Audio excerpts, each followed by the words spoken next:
We just might get fired. We good now. We all did our contract, so we feeling a little confident today. We not worried about it. Episode 9. Man, we Ooh, almost done with season 1. we're almost in the double digits. Almost, right? Today, classroom management techniques. Now, this one I like to share because actually my classroom technique kind of crazy, but it's effective. And it works. It works middle school on up. Elementary, it didn't work that well because it wasn't for it. But any takers? Who gonna start us off today? Who going first today? Man, I'm out here jumping the lead off real quick. Let's go, Brown. Ooh, classroom management, man. Always gotta like to do this. Your classroom management skills is about 45, 55% you and 45, 55% your parents and admin. Okay. Because this year was great. I'm using the same tactics in the same classes. I got freshmen and sophomores, and just the involvement and just having different administrators for each class, right? And having different parents, and you just see in there. I have classes where things happen. I'm like, not only would this never happen, this would never happen in any of my other classes, and it's great, But the onus is on you. You gotta not be shocked when you don't need to be. You gotta be shocked when you need to be. But you gotta be consistent. Consistency is the key. Kids know this is I. This is not I. You can say that. You cannot say that, and it's every time. Try you. Yeah. Kids. I'm in high school. The kids, teenagers, preteens, adolescents, whatever you want to call them. The kids. And so there's this times they're gonna see. Okay, he said the line is here. How close can I put this toe on this line? And see, is he gonna let me ride? And you gotta make a couple sacrificial kills. You gotta you gotta do it early. Early and often. You do the first 6 weeks, 6 weeks, the kids really aren't feeling Mr. Brown, but I'm just setting those lines. And then about Thanksgiving, they go home and they with their people for a week, and they come back. They kind of like the structure. They kind of missed school. They talked all the noise about not liking school around the fair day, but then all of a sudden this Thanksgiving, you kind of missed us. And they see it. And then that's also where you start to see, if your instruction on point, you start to see gains. You start to look at, hey, remember where we was at in September and August, where we are now. You understand this stuff. You didn't understand that before. What I'm doing works, but it only works if you rock with me. And by that time, you shouldn't have to be a complete, dictator. You should be able to offload some of the work to them. In my class, it's a history class, so we go through the stages of freedom, right? We start, and I'm a king. You have no say. Don't talk to me. You are my monarchy, right? And as you grow as a people, and usually what I do is I'm almost a villain. I'm out here WWE. I'm a heel because I want y'all to band against me. Hopefully y'all don't like trying to throw me out the window, but I'm trying to get y'all to work as a unit. Then I'm going to break your units up. We're going to see which units you work best with. And then over time, now I've built in this teamwork model, this collaboration into my class. So more and more as the year goes on, I'm less stressed and you need me less. You do more without. Oh, without a doubt. Doesn't always work. Get some kids old. They don't want to take no responsibility. You get some kids, but when you get a classroom that's full of older siblings, I've noticed it works because they're used to having the corral kids at the crib. So they're used to having to, get that one or two in order. Hey, Mr. Brown says, so we can do this. And you always put the carrot out there. Hey, this is the fun thing I want to do today. We have these 3 steps in front of me. Y'all won't dictate if we could do the fun thing. I'm perfectly fine never doing the fun thing because the work I need from you is the first 2 things. Right. That's it after that. This is on you. These are your choices. All right. I think for the most part, I think that's a lot of guys' classroom setup. It's more laissez-faire for the guys for the most part, that I know. I know the ladies are usually more hands-on, but one of the techniques that I love to use, man, just when I know I got these kids who just really don't want to be in here, which, trying to teach somebody about Edgar Allan Poe is very often, I usually will especially when they come up. Can I go to the restroom? They know in my room the rule is give me that cell phone. That's one of my best techniques, bro. And it's worked so well from middle school. Not so much in elementary, of course, because you know that little they don't really have phones yet, but it did wonders for me this year because as long as I have your cell phone, you're gonna get to the restroom and get back real quick because you want that phone. Because I give it to you when you come back. I don't hold it to the end of class. I don't want to feel the vibrating or on my desk or none of that. So they get to the restroom pretty quick, they come back. And then for the ones who don't have phones, it's kind of this understood rule that okay, he or she don't have a phone. We know, the whole class know, they don't trip. But the ones who do have a phone, and you try to slide up out of there and not give that phone up, you have just forfeited your restroom for at least the rest of that week and part of the next, depending on if it's Thursday or Friday or not. So it really got kids to just kind of get there and get back real quick.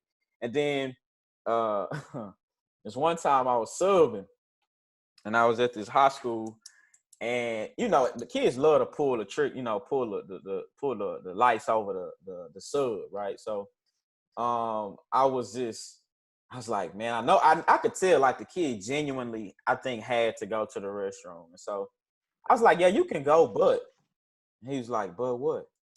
I was like, I need your shoe. Straight up like that. I was like, I need your shoe.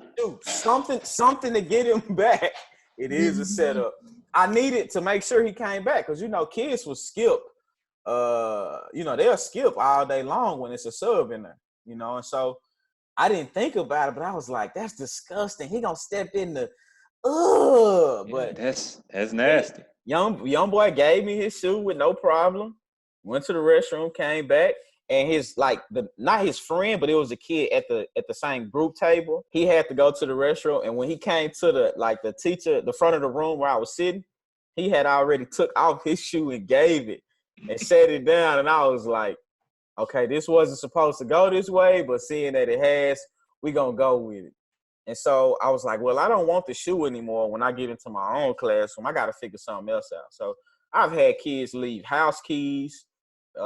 Like something that I know, hey, you need this. You gonna come back for this.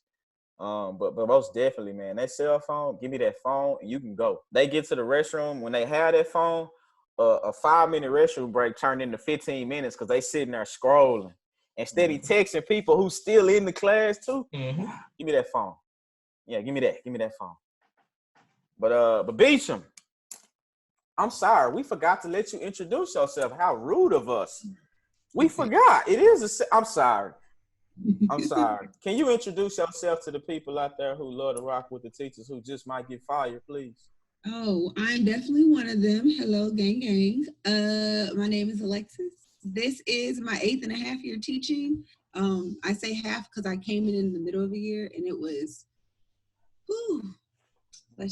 I'm still here. So that's a good thing. What else? That's amazing. Yeah. And guess what? Those people are now in my class. So it is so crazy to see the difference from them when they were in younger grade and now they're older. It's just like, do you remember when you used to give me a headache every day? No.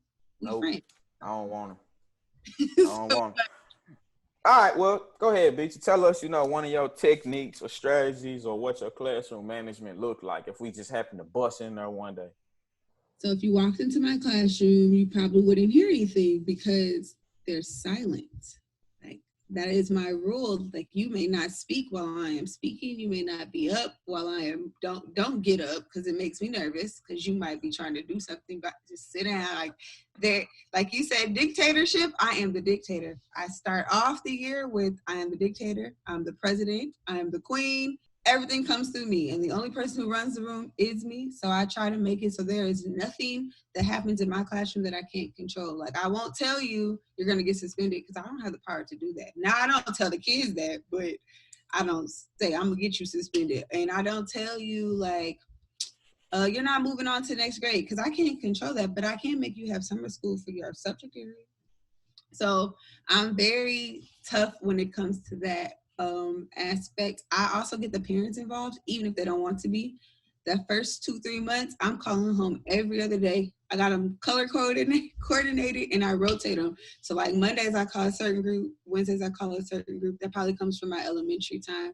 Just constantly calling. Like, I'm gonna bug your parents until they reach back out or tell you to stop doing whatever you're doing. So the good kids, the bad kids, the ones who do their work, the ones who don't. So by the time we get to November, by the time I call your mom, miss, I'm good. Because I called her about 4 or 5 times already. So mom don't want to hear from me, and I really don't want to call her to bug her about something you should be doing. Something else, team buy-in. Like, we used to have pods and groups back in the day, but got rid of that way. So now I rely on my team, my grade level team, to, like, in this grade we do this. I don't know what you did in those other grades, but we don't do that in this grade. Or in math class we do this. I don't know what you did in those other subjects, but this is what we do. And I always make it a competition. So, kids competitive, teachers competitive. My teammate, my team partner, I always say, oh, well, their class did like this, so we got to look better than them. And even as in the middle grades, like, they still think they really be thinking it's a competition, but it's not. We be competing against the air. Nobody else be knowing we in a competition and just be ourselves. But I don't really have like a try and true method. Like you were saying, like, the class is different. I'm different with each class. Now, I don't tell the kids I'm different with each class, but for those first 12 weeks, I'm on everybody. And then when you show me you can I can ease up a little bit, I'll ease up. But I'm pretty much like that all school year, because it's always somebody new coming in. Right. They're always trying to rearrange the classes at break or when we get back for second semester. So around this time, we would be like easing up. But if it was after Christmas, no, I'm still the same. We walking down the hall like we got some common sense. I'm tough on the lunch detention too. Like, I will intentionally ruin your lunch on a green day, which is, they have red, yellow, green at our school, and I'm intentionally trying to hit you on green day. Like, come have lunch with me, and we're gonna sit there, and you can't talk. You can't talk, and you got to sit there and you got to stand. You don't get to sit during lunch detention. You stand at your desk, and it's no talking. And between that and then, I think I told y'all on the other episode, when like my homework go out on Monday, it's due Friday. And so if you come to me Friday and we lined up outside, you got your homework? Yeah, okay, go in, sit down. You got your homework? Nope, go to the end of the line. You got your homework? Yeah, go in, sit down. Then when I get to the back of that line of everybody who did not have their homework, here, call your mom. Put it on speakerphone. I need to know what's going on. So I ran into some situations where I told y'all the parents got mad at me for calling so much, but why don't you make your baby do this work? Mr. Brown, tell us about it, man. How you running things over there in the West? Mr. Brown already went. I'm sorry, Mr. McMillan. I'm sorry. But you mean, mister, you let me make them stand during lunch? Of course. You mean, mister? Of course. I go to lunch with you and sit at your table. And see, that make me mad. I really hate doing lunch detention, to be honest. But I need results. Like, you can have the best teacher in the world, but, like Brown said, if you don't have the buy-in, I mean, like Beecher said, if you don't have the buy-in, the parents, the administration, you're not going to do anything. I don't care who you are. And so that was my way of saying, you know what? I'm going to take it upon myself to be consistent, because my grade was not, like, we were still adding in strategies right before spring break, which kind of made me mad. Spring break is review. They tried to make us add in new strategies, and I had it at that point. I was like, you know what? This is going to fail. Okay, I'm gonna try to salvage this ship as best I can, but this is gonna fail. But yeah, man, I understood how important classroom management is, because no matter what goes on in the hallways, you gotta have yours airtight inside that classroom. That high expectation pays off. That no nonsense pays off. Like, they get to that point where they just know, oh, this ain't gonna work in Mr. M room. Like, you crazy, I'm not doing that. And I just rely on that, because I'm more hands-off second semester. First semester, I'm at your neck, like, tough, I'm at your neck. Second semester, I need you to tell me what you need to be doing so I can make sure you understand, because to be honest, at that point in time, I don't want to help you that much, because I don't want you to think I'm gonna help you on that test. We ain't gonna call his name, but we gonna say that test. And I ain't helping at all. So I My need you to favorite figure line it is, out. "I'll wait on you. I'll wait on you. I got time. I'll wait on you." Man, it sound like that y'all some cold teachers.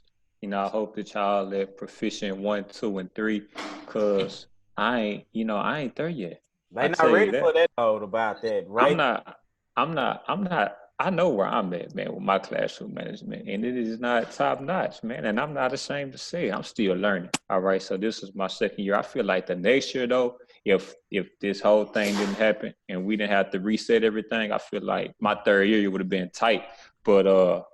But yeah, so my classroom management, my first year, man, I was just trying some stuff. And I tried the detention, the lunch detention. And you know what? I ended up talking to the kids about stuff, and it didn't work because I'm like, I can't do this. I can't do this and not talk to the kids. So that didn't, the lunch detention didn't work. I ain't make them stand up. I ain't make them be quiet in there. Because I didn't like to talk. Man, lunch detention weak for me, man. I couldn't do it. That didn't work. And also my second year, which is this past year, uh, I had to switch. I feel like I started really, really getting the hang of it at the end, man. When I started letting the kids go up to the smart board, started letting them do the problems. They started telling me what to do. I already knew what to do because the way I teach. But I had to have them get up there and start doing underlining, doing cues themselves, and that's when I feel like it started getting better. But then COVID happened, and I didn't get to see the end result. But But at least yeah, next year to start like that though. yeah, You know? exactly. And I got to be better with being more consistent, because that is one thing that is hard to do. It's be consistent. I don't feel like calling the parents all the time. I done called your mama. Yeah. She look, man, ain't nothing happening. I'm done with it. I don't want to call mama no more, man.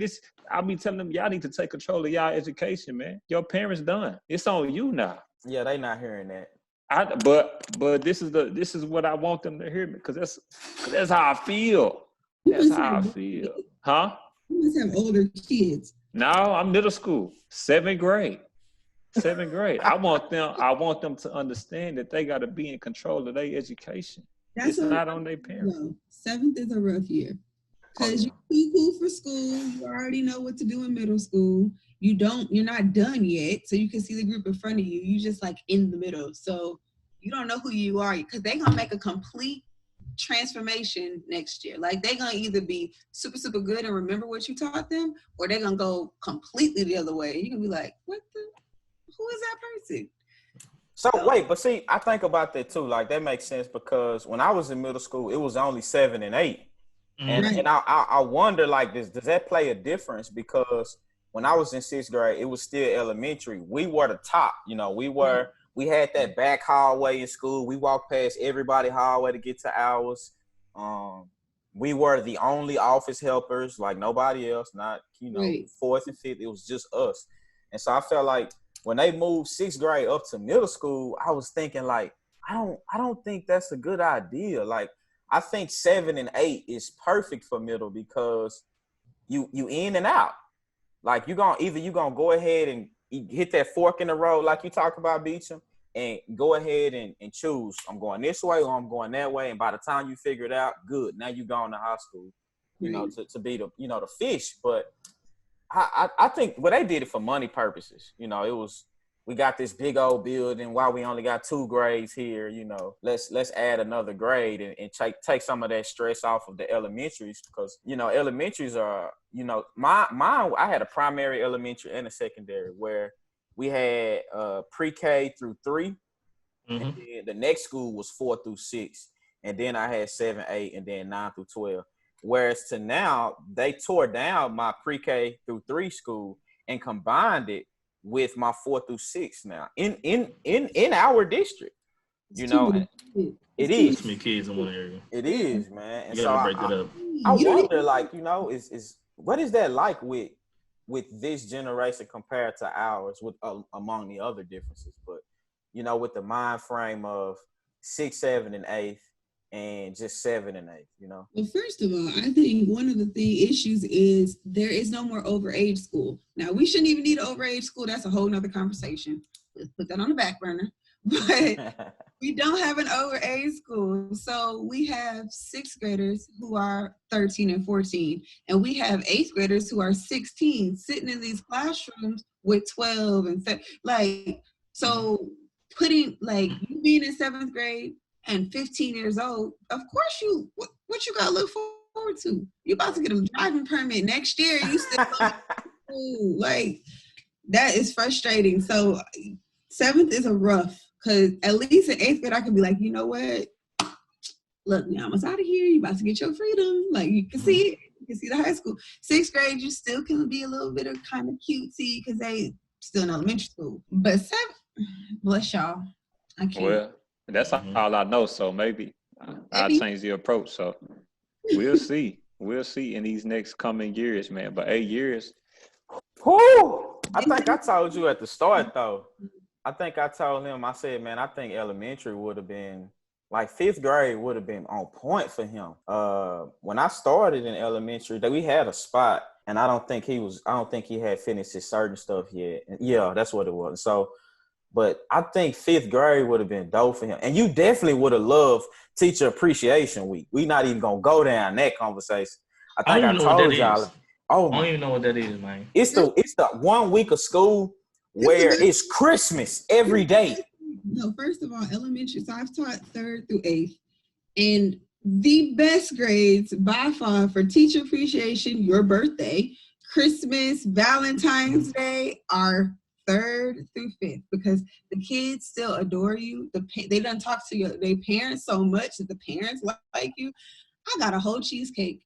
Adore. Rose for my birthday in elementary. Like I said, I got roses on Valentine's Day. Like from the children.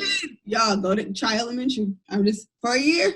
I can't do it. Maybe high schools. Maybe 5th grade. Maybe 1 year. You can't go back. I can't. I started in high school, so I'm stuck here in life. But I you know what? I'm over here complaining about teacher appreciation. But you know what? About this time every year, that's why this COVID, like Raymond said, like I didn't get to see the fruits of my labor, because about the time we finished the AP test, the kids are really like, I see what you was doing, Mr. Brown. I see why you pushed us, because we just took this test, and I'm thinking I'm over here stressing. As soon as I seen the question, I was like, oh, I got this. Right.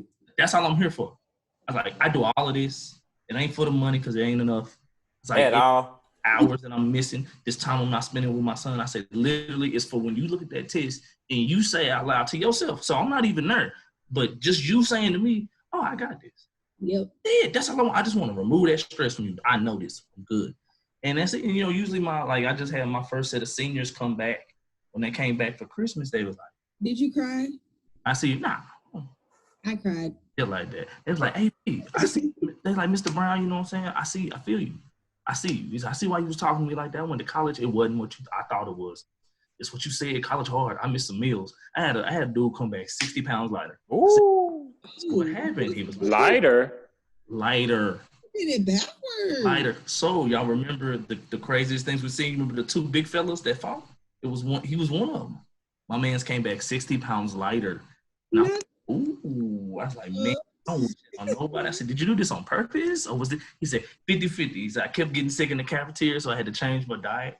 He said, then, after I did that, I was like, well, I might as well go ahead and lose it.